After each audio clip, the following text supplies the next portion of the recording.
So far we have discussed about diffusion type of problems, that is problems where fluid flow effect is not important. Next we will move one step forward and discuss about certain types of problems which are called as convection diffusion problems. So these are problems where fluid flow is important. Now a big issue is there that if fluid flow is important, where from do you solve the flow field? That is, if the flow field is not given to you, where from do you obtain?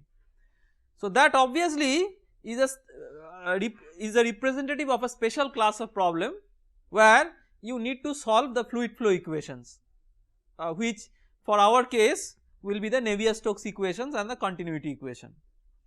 Now for this particular discussion we will assume that somehow from some source we know what is the flow field, and based on that we will be solving other scalar fields in a convection diffusion problem. So that will be the agenda for today's discussion. Now when we say that we are interested about a convection diffusion problem, what we essentially mean? So let us recall a physical situation. Let us say that you have a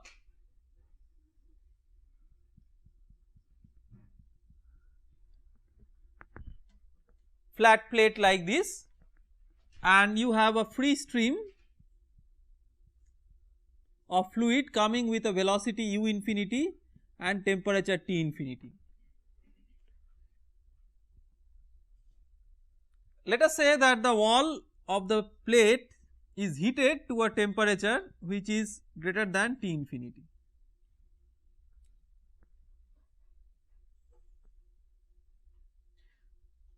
Now when the fluid comes in contact with the plate, what will be the physical mechanism of heat transfer here? So first you have to cross a barrier, the heat has to cross a barrier over which there is no fluid flow. That means the first layer of fluid which is in contact with the solid boundary, this layer is stationary by virtue of the no slip boundary condition. Now if the heat has to go from the wall to the outer stream, it has to cross this, and because this layer of fluid is not mobile, the only way heat can get transferred across this is by conduction. So there is a mechanism of conduction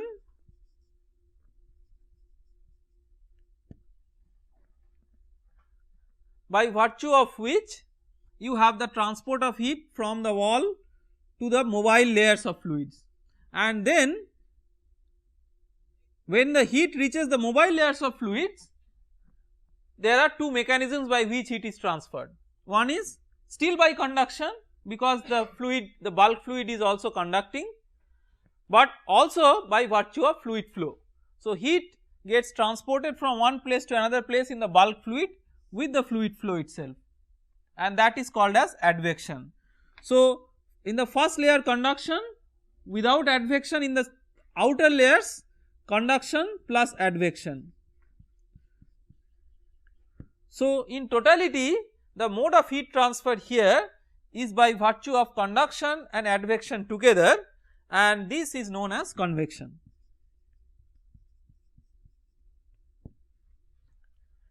When we talk about a problem of heat transfer, we call as conduction, which is a transport which is driven by the negative of the gradient of temperature.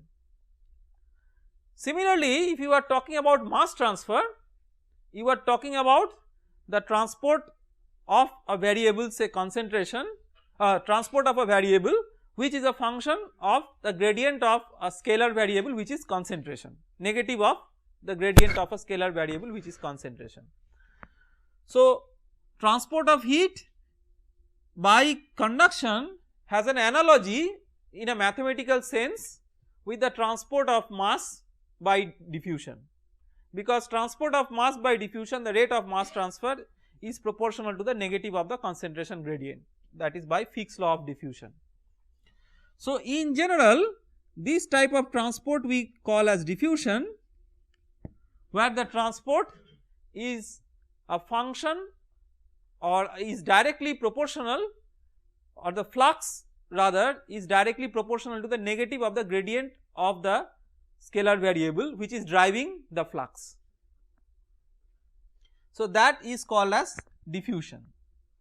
So when we say a convection diffusion problem, it means that there is diffusion and there is advection, and the problem may be transport of momentum, transport of heat, transport of mass, like that.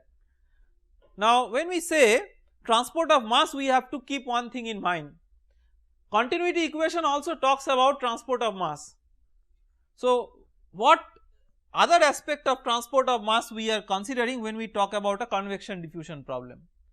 So in a convection diffusion problem, we are talking about a transport of mass, say in a multi-component system.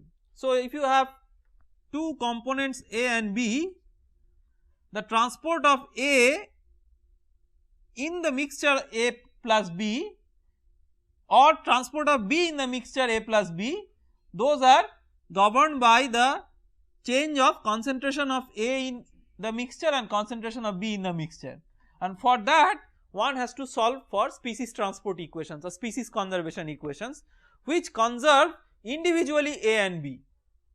So the total mass is conserved by the continuity equation, but the individual constituents, they are also conserved in their mass.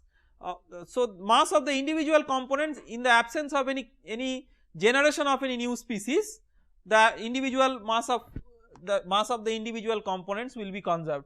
In case of generation of any species, that also can be taken into account through the same formulation with the help of a reaction or a source term. So it is possible to accommodate the variation of the mass fraction or volume fraction or mole fraction, whatever is the unit in which you express concentration of individual species in a mixture, and that is the role of a species conservation equation. So we have come across examples of heat transfer and mass transfer where the governing equations are of convection diffusion type. Momentum transfer also is of convection diffusion type. Momentum transfer equations are basically the Navier-Stokes equation, but we will not put that in the same framework as the convection diffusion equations that we are discussing currently. Why? The momentum equations have certain additional complexities. In the momentum transfer equation, in the source term you have a special independent variable called as pressure. You have negative of the pressure gradient as the source term, whereas you do not have an explicit governing equation for pressure. So that kind of situation is not there for the heat and mass transfer problems. That is number one. Number two is the heat transfer and the mass transfer equations in the language of partial differential equation, they are linear partial differential equations, whereas when you consider momentum transfer, they are non-linear partial differential equations. So if you say in more simple terms, in the heat and mass transfer equation, why they are linear? Because they are linear in terms of the variable that you are solving. So if you are solving a heat transfer problem, it is linear in terms of temperature, because the corresponding other variable velocity, it is a different variable which you can prescribe independently. In the momentum equation, you have product of u with u, u with v. So all these terms make the momentum equation non-linear. We have already discussed about this issue. So when you have the momentum transfer equation as a non-linear equation, it cannot exactly be solved in the same framework as that of the linear equations until and unless you employ special iteration techniques to convert or to absorb the non-linearity. So you require special iterative techniques to absorb the non-linearity number 1, and to accommodate for the fact that you have a pressure gradient as a source term where you do not have an explicit governing equation for pressure. So, you have to make a formulation for that. So, momentum transfer equations are to be discussed in a separate perspective than the heat transfer, mass transfer, or a general scalar transport equation. In this particular chapter, we will discuss about the heat transfer, mass transfer, or in general any scalar transport equation where advection and diffusion effects are important, and these equations we will broadly term as the convection diffusion equations.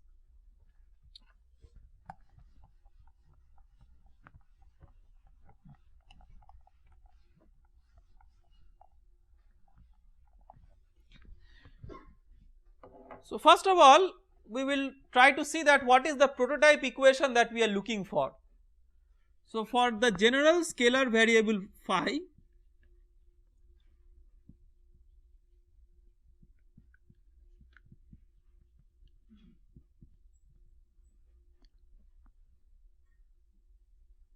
you have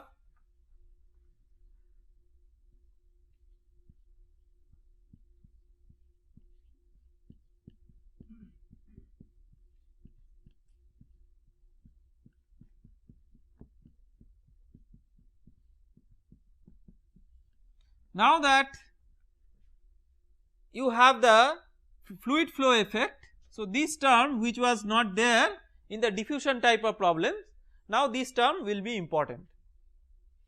So, all these terms potentially can be important, but we will first consider the special case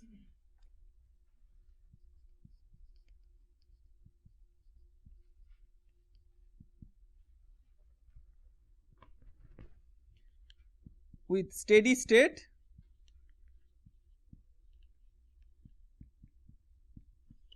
and source term equal to 0.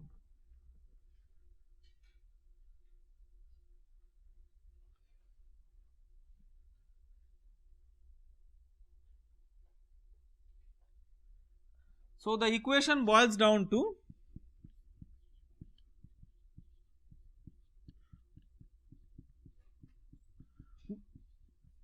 the treatment of unsteadiness and the treatment of the source term. We have already seen how to do that in a diffusion type of problem, and that strategy does not change with a convection diffusion problem. So, in a convection diffusion problem the strategy changes because of the inclusion of the advection term, and that is why we considered this very simple prototype to see that what are the discretization strategies.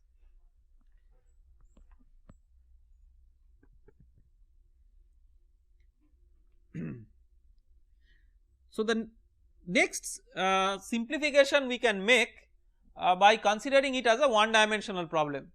The whole idea is that in general we can develop significant insights, physical insights on the problem by looking into the one dimensional variation, and we can use that insight for solving multi-dimensional problems, the 2-dimensional problems or 3-dimensional problems. So, if you consider a one dimensional problem, this will become ddx of rho u phi is equal to ddx of gamma d phi dx.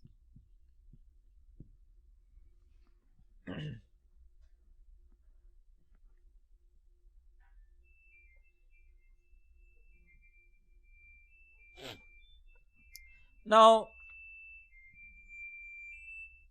when you are having this particular equation which you are interested to solve, the next question comes that what would be the method that you are interested with.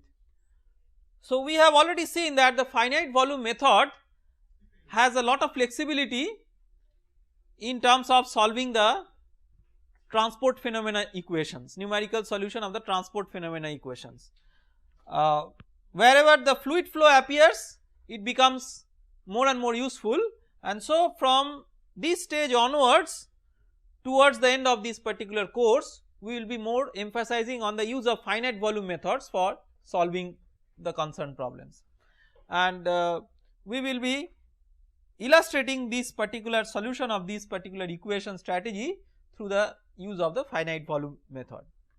Now if you are interested to use the finite volume method, here you need to have a grid layout.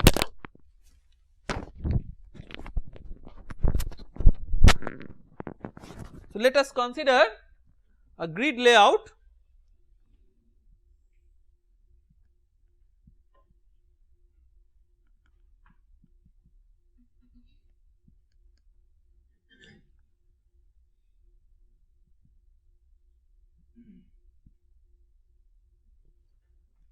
like this, and the size of the control volume as delta x.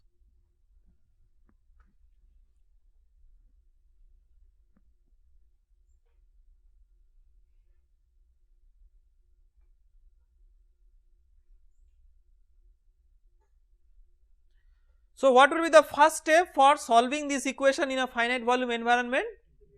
You have to integrate the governing differential equation over the control volume that spans from small w to small e. So integrate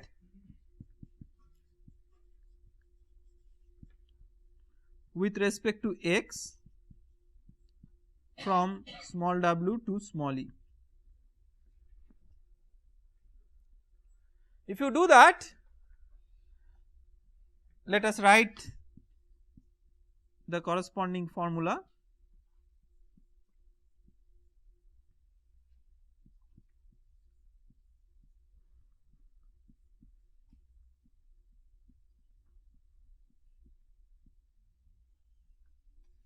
From small w to small e, and this one also small w to small e.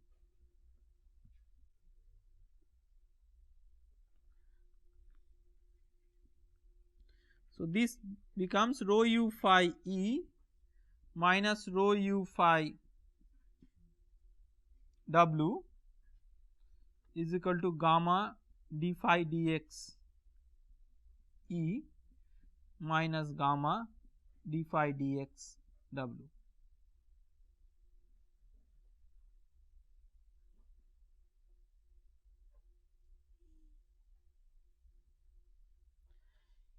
It is interesting to note the variation of rho u. Remember that when you have a fluid flow, you must have the corresponding velocity field satisfying the continuity equation. So here in case of this one dimensional problem with steady state, the continuity equation is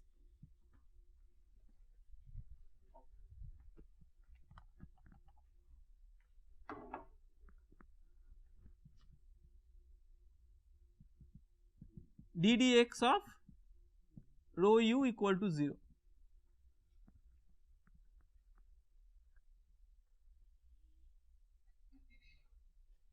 So if you integrate with respect to x from small w to small e, what you will get is rho u e minus rho u w equal to 0.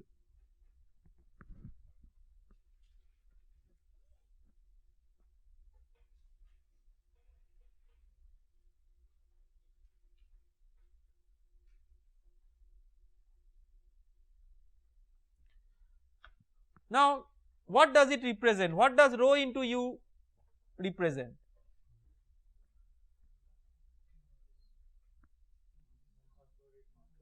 Rho into u into area, what does it represent? It represents the mass flow rate. So rho into u represents mass flux, that is rate of mass flow per unit area normal to the direction. So what it essentially says is physically as follows, that whatever is the rate of mass flow out is same as the rate of mass flow in. So the rate of mass flux out is same as the rate of mass flux in, the areas are the same.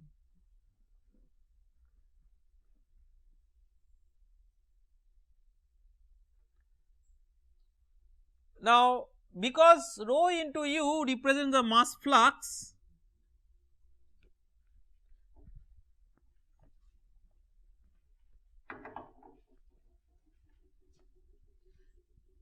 it also is an indicator of the strength of advection.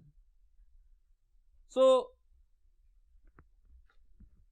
if you are considering the advection flux of the variable phi, if you are considering the advection flux of the variable phi, then rho into u is the mass flux, that times phi is the rate of transport of the phi with the fluid flow.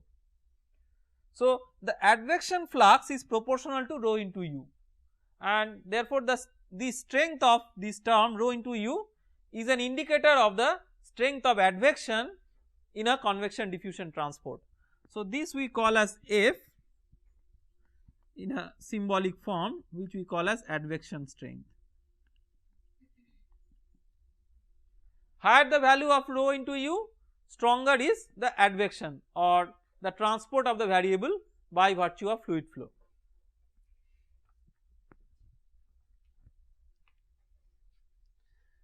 Now, so the left hand side is F E phi E minus F W phi W, these are small e and small w, is equal to gamma d phi dx E minus gamma d phi dx W.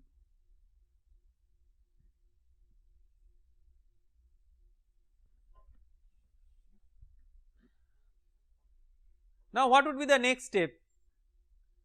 You have to express these quantities in terms of algebraic values of the variable phi at the main grid points, capital W, capital P, capital E, like that. So, to do that you require a profile assumption. So, the most common profile assumption that we can take here is a piecewise constant, but if you take a piecewise constant profile assumption, then you cannot calculate d phi dx, that becomes 0. So, piecewise linear profile assumption.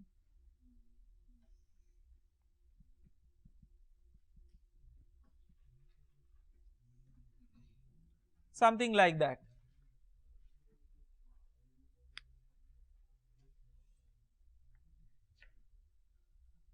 Next, for example, we consider that the control volume phases are midway between the grid points, so that we can write in simple algebraic expressions.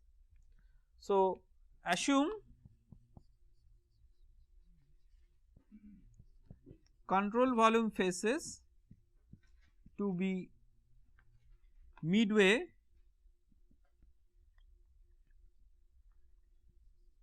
between the neighboring grid points.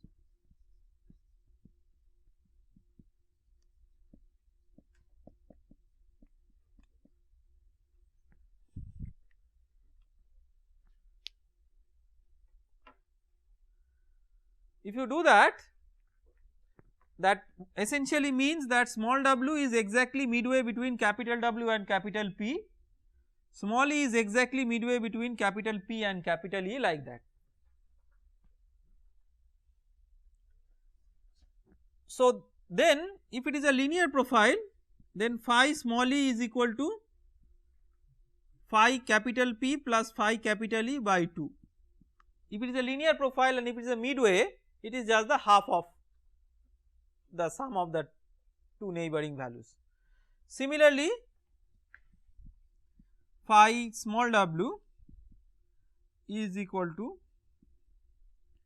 phi capital W plus phi capital P by 2.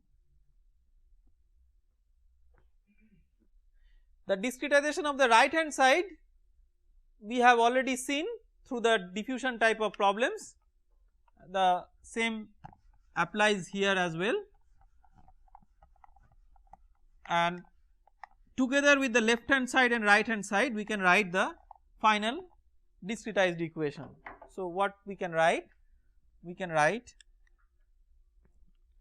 F E into phi P plus phi E by 2 minus Fw into phi w plus phi p by 2 is equal to gamma e, then d phi dx at E is equal to phi e minus phi p by delta x E, where delta x E is this dimension. Similarly, this dimension is delta x w. So, minus gamma w into phi p minus phi w by delta x w.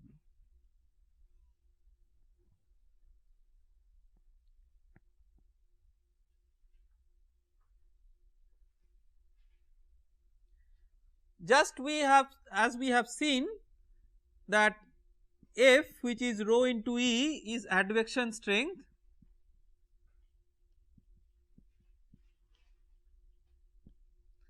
gamma by delta x, which we call as D in terms of the symbol, is a diffusion strength.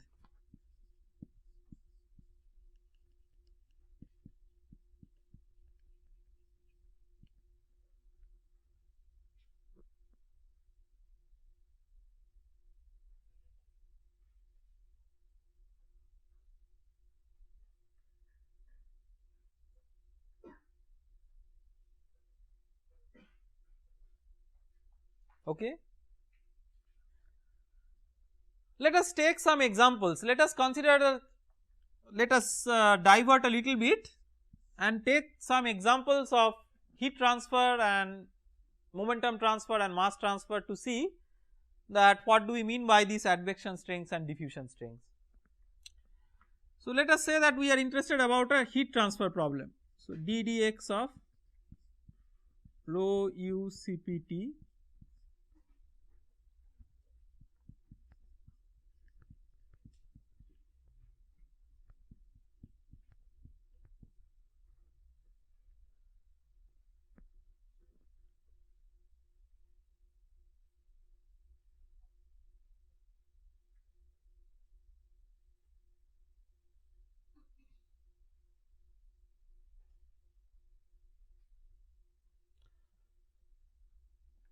So, what is the advection strength?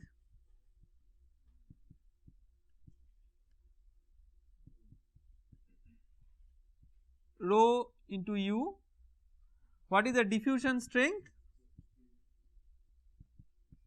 Here gamma is k by Cp. So, k by Cp divided by some, say, let us consider some length L, where L is the characteristic length. Here delta x is the characteristic length in the numerical solution, which is maybe the grid size. So, here L is a characteristic length governing the physical variation within the problem. So, for example, for a flow through a channel, it can be the hydraulic diameter, something like that.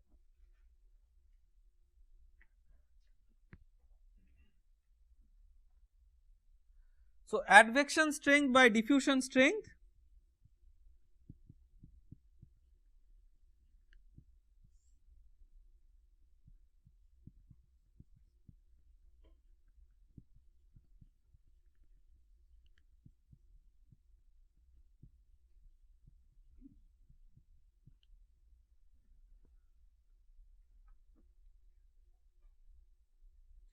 you can just write it in a different way, so that it actually looks like advection strength by diffusion strength in the physical way we understand the heat transfer problem. So, you can write rho u Cp into some delta T divided by k into delta T by L.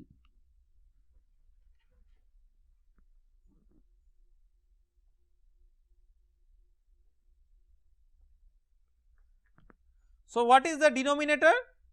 The denominator is the conduction flux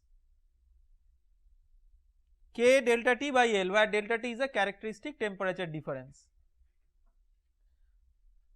Conduction is the mechanism of heat diffusion.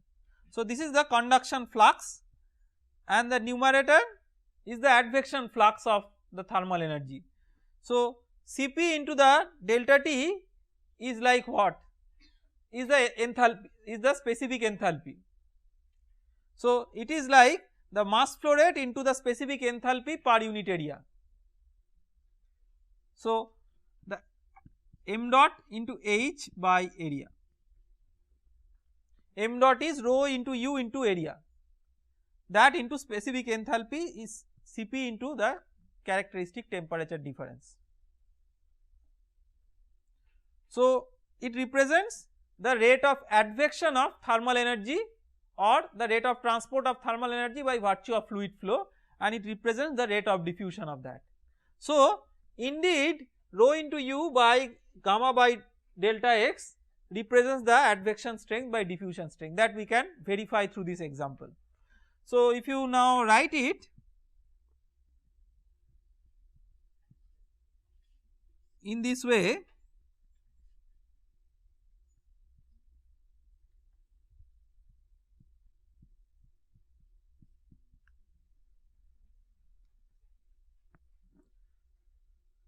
you can write it as rho UL by mu, where mu is the viscosity and that multiplied by mu Cp divided by K.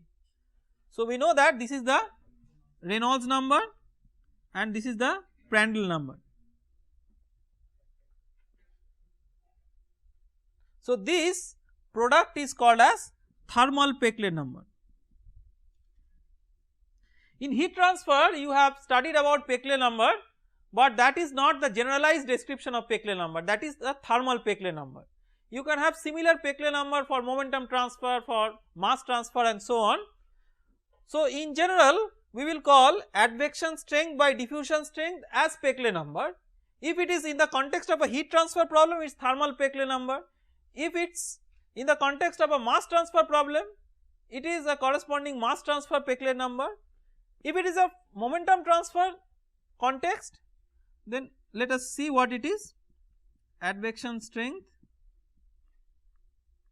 by diffusion strength for momentum transfer.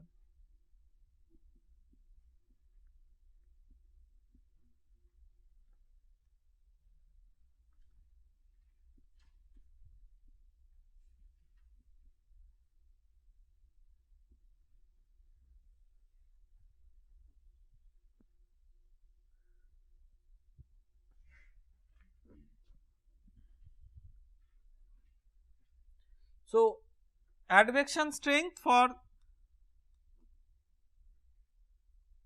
the momentum equation, okay, advection strength is always given by rho into U. What is the diffusion strength? What is the corresponding gamma or the diffusion coefficient for the momentum equation? That is the viscosity mu. So, gamma by length, so mu by L. So, this is nothing but the Reynolds number. So, the Reynolds number is also a Peclet number. The Peclet number with which you are more familiar is because of your familiarity with the heat transfer problem, that is a thermal Peclet number, which is Reynolds number into Prandtl number. But Peclet number does not mean Reynolds number into Prandtl number, that is just a definition of thermal Peclet number. So, in general Peclet number may be Reynolds number into Prandtl number, Reynolds number into Schmidt number for mass transfer, whatever it is. The important understanding is it is the ratio of the advection strength and diffusion strength. And why this number holds the critical or plays the critical role in a convection diffusion problem? It plays the critical role in a convection diffusion problem because in a convection diffusion problem what is important is what is the relative strength of advection and diffusion. If advection strength in a limiting case becomes negligible as compared to the diffusion strength, it becomes as good as a diffusion type of problem. On the other hand, there may be such a situation where the flow speed is such that advection far overweighs the diffusion strength, and then that is another limiting condition. The real situation may be somewhere in between these two. So, we are interested about the relative strength of the advection and diffusion F by D, which we call as P, which is the Peclet number in general.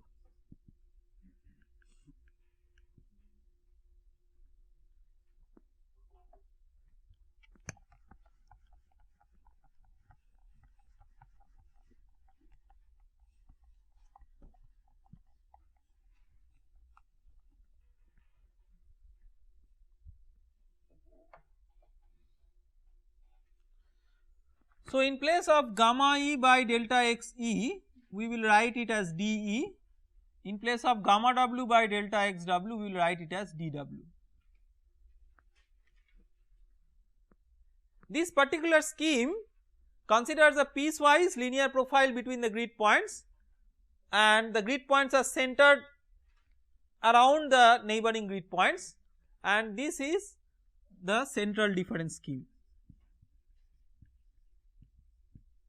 So if you use a central differencing approach using the Taylor series expansion in a finite difference method, you will arrive at the same equation.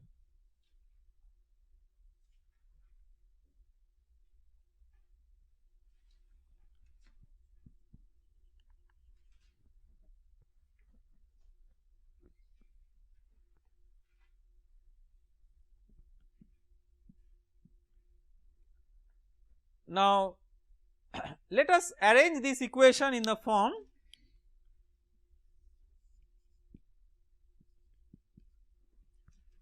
AP phi P is equal to AE phi E plus AW phi W plus B. There is no B here because we have not considered any source.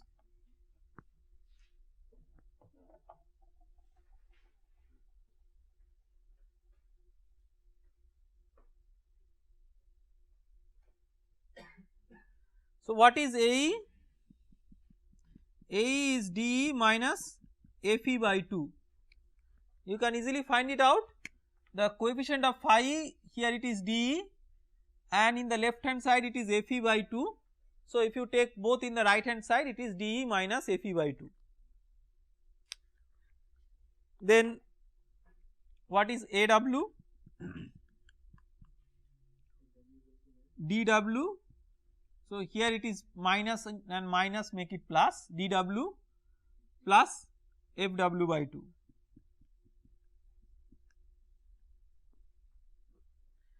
And what is AP?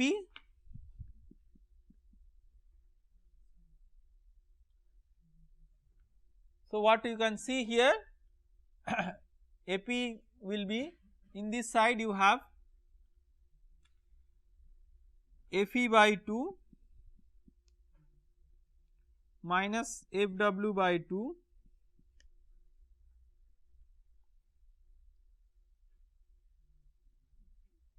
plus DE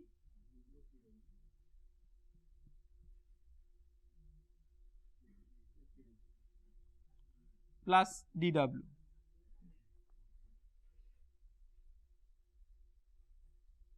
Now this you can write as dE minus FE by 2 plus dW plus FW by 2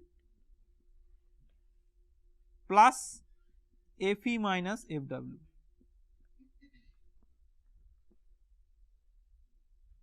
Why you write it in this way? Because you are interested to write AP as a function of AE and AW. So this is AE and this is AW. When you add these two to make an adjustment to come back to the same equation, you have to add FE and subtract FW. So this is AE, this is AW, and by continuity equation this is equal to 0, because continuity equation says that FE equal to FW.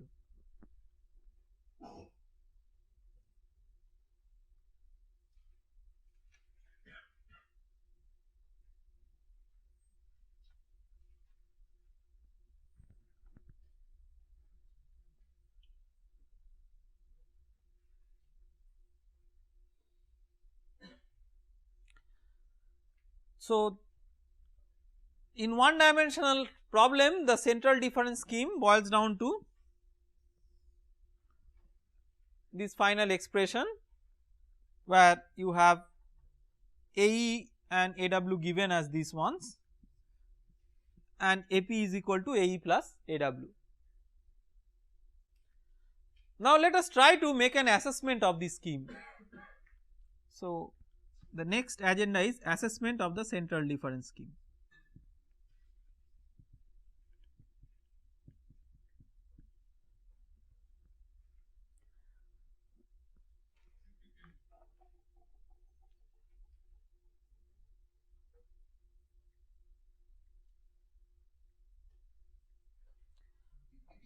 we have to keep in mind that while making the assessment, eventually we have to relate the assessment with the Peclet number, because you can see that it is the relative strength of the diffusion and advection that will play a key role towards the values of the different coefficients, that is relative strength of D with respect to Fe, relative strength of dW with respect to Fw, like that. The other important issue to note is that this Peclet number is not any global Peclet number, this is the cell based Peclet number. So the length scale for this Peclet number is some delta x, where the delta x may be delta x E, delta x W, like that. So this is called a cell Peclet number. So Peclet number for each computational cell, or it is Peclet number with reference to the computational cells, it is not a global problem geometry based Peclet number.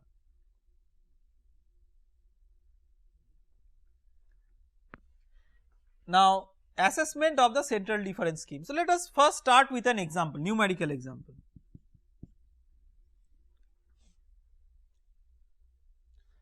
Let us consider that D equal to 10 is equal to dW and Fe equal to Fw equal to 100.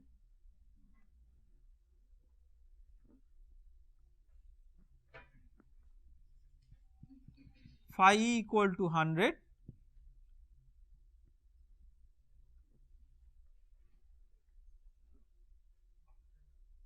and let us say phi W equal to 10. So you have to find out what is phi P, very simple problem.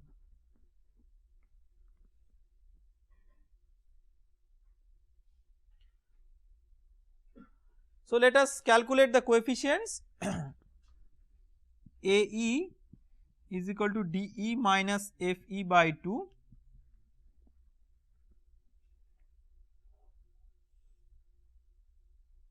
So 10 minus 100 by 2 minus 40, AW is equal to DW plus FW by 2, 10 plus 100 by 2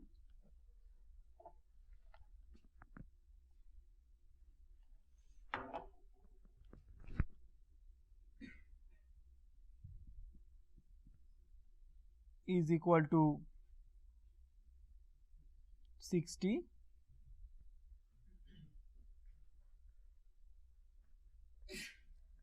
So what is phi P? Is AE phi E plus AW phi W by AP.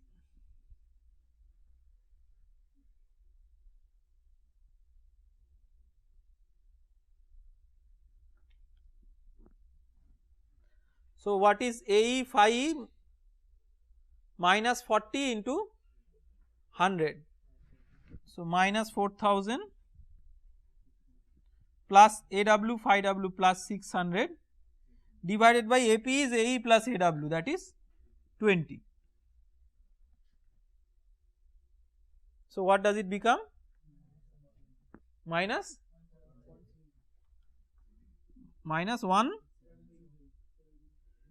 170.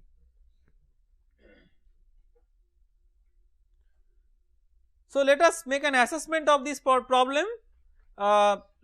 We had phi E equal to 100, phi W equal to 10. We are interested to calculate what is phi P. In the absence of any source or sink, you expect phi P to be between 10 and 100. No matter how complicated the solution is, the solution in its physically realistic sense should give something between these limiting values. But here you see minus 170, which is out of bounds. What is the origin of this problem? The origin of this problem is the negative sign of this coefficient. Remember that one of our basic rules was that all coefficients must be of the same sign. but here the two coefficients are of different sign, this is plus and this is minus, and that has created the problem. So why AE was negative? AE was negative because DE was less than FE by 2. So for AE to be positive,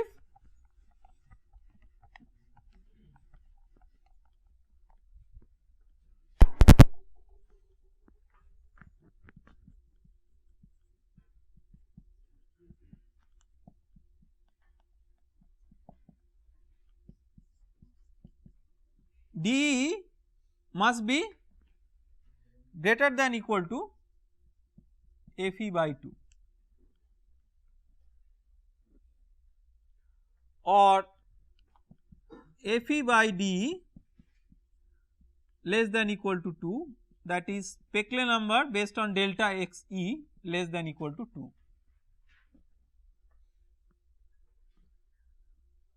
That means what?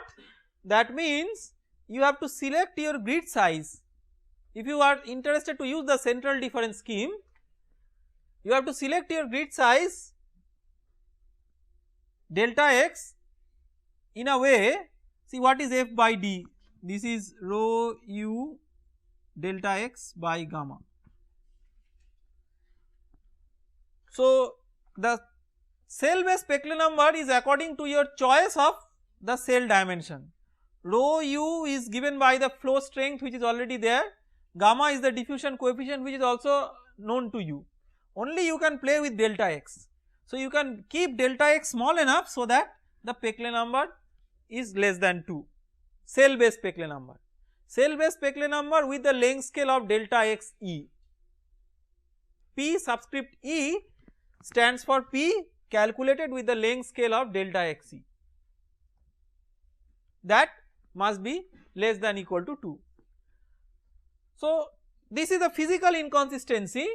Next, interestingly, let us see that how the physical inconsistency gives rise to a mathematical inconsistency. So in this particular problem, what is sigma mod of A and B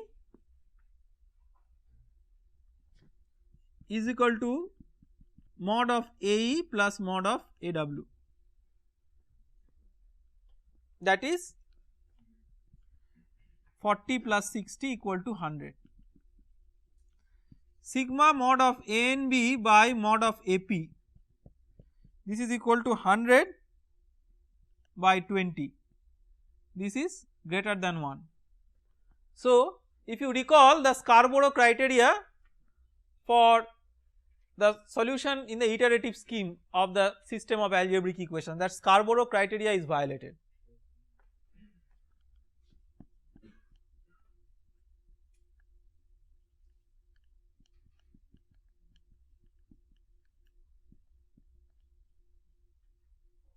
Again you can see through this example that how beautifully mathematics follows physics.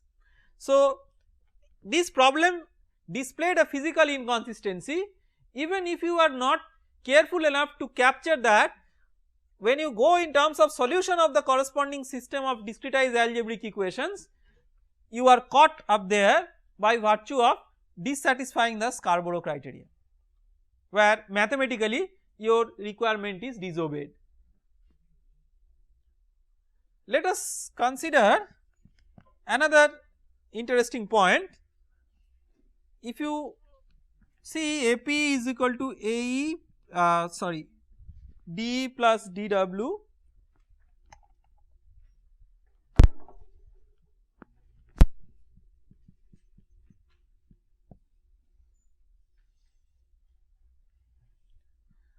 plus FW by 2 minus FE by 2.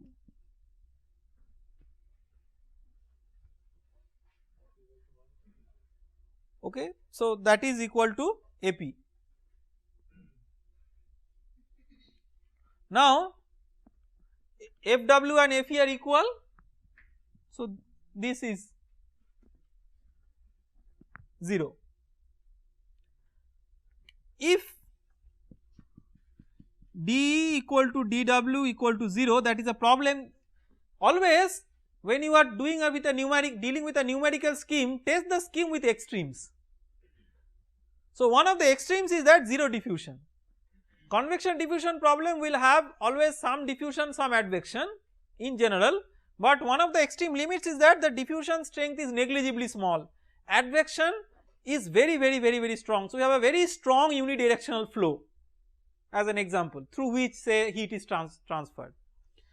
So if the diffusion strength is 0, it does not mean that literally diffusion coefficient is 0. What it means is that the relative strength of diffusion with respect to advection is such that you can take it almost equal to 0 as the diffusion strength. So when you have that, then you have AP equal to 0, and your equation is phi P equal to AE phi E plus AW phi W by AP. So it is division by 0.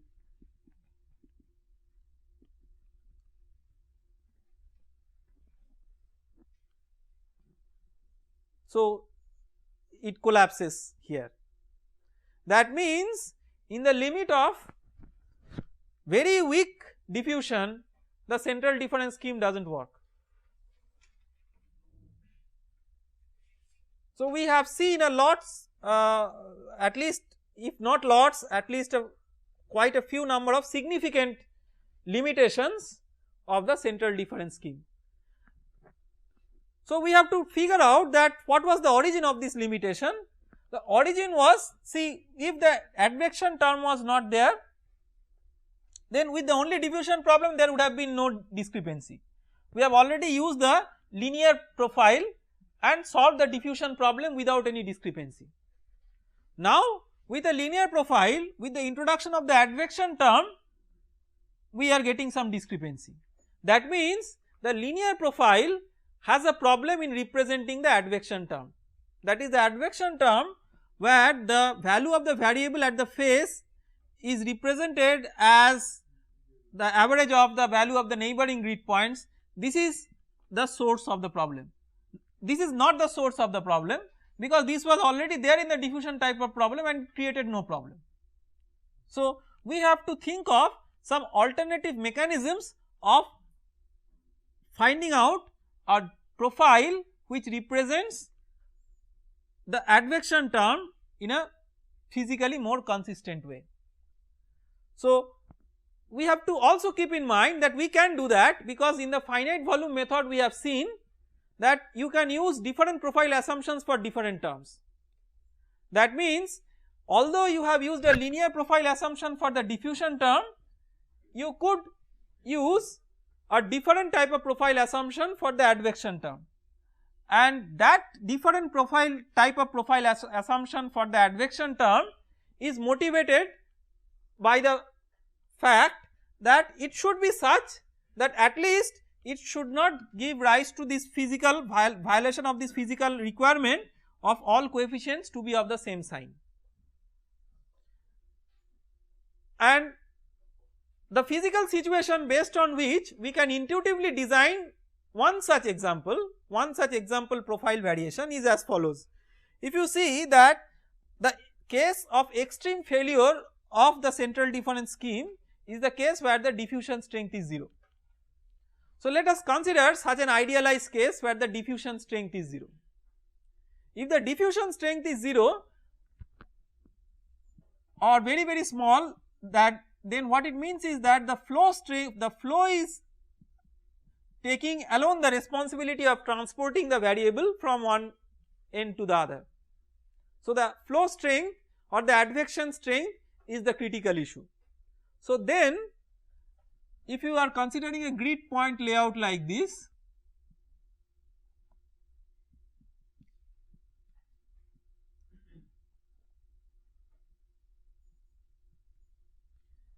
if you are having a flow in this direction, then what is phi E? So it has two neighbors P and E. Out of the values of these two neighbors, which value will influence phi E more? Phi P, because it is sweeping from left to right. So, whatever is the value of P by virtue of the very high flow strength, it will try to assign the same value to phi small e. There will be some effect of phi capital E also by virtue of the fact that diffusion is not unidirectional, diffusion occurs in all possible directions, but because of the dominant strength of advection, that will try to overweigh the effect of the value of the variable at capital E. So, what we can say is that phi E can be equal to phi P if E is greater than 0, that is flow is taking place from left to right. On the other hand, if flow is taking place from right to left, then phi E is equal to phi capital E, that is if the flow is taking from left to right, then phi at small e will be primarily governed by phi at capital E if the flow strength is very large, if Fe is less than 0. So, if you make a profile assumption, this is just like a constant, piecewise constant profile assumption. If you make a profile assumption of this kind, this particular scheme is called as upwind scheme. So, today we have discussed about the physical basis of the upwind scheme. In the next lecture we will continue with this and try to see that when we substitute the upwind scheme in the discretization of the advection term, what different consequence it leads to and what are the pros and cons of the scheme as compared to the central difference scheme. Thank you.